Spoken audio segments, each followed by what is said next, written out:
I veneti sono persone pratiche, non amano le polemiche, non amano gli attacchi.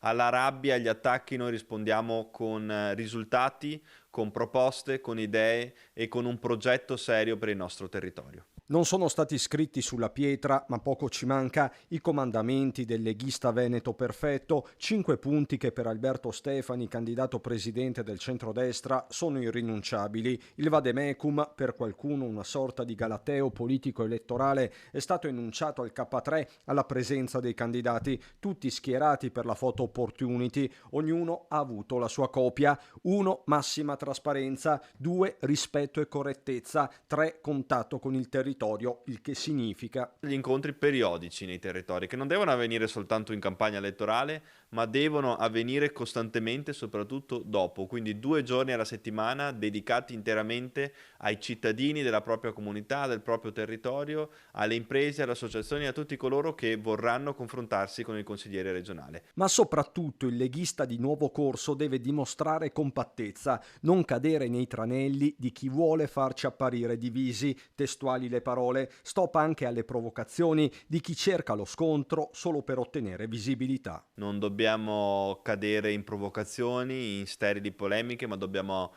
confrontarci tutti i giorni con i cittadini e parlare di quello che vogliamo dare e fare per il Veneto. Queste sono regole che abbiamo voluto dare ai nostri candidati per garantire al nostro territorio il futuro che merita. E tra i colonnelli leghisti al K3 c'era anche il capogruppo uscente Alberto Villanova, uno che i toni li sa accendere. Quindi una campagna elettorale democristiana.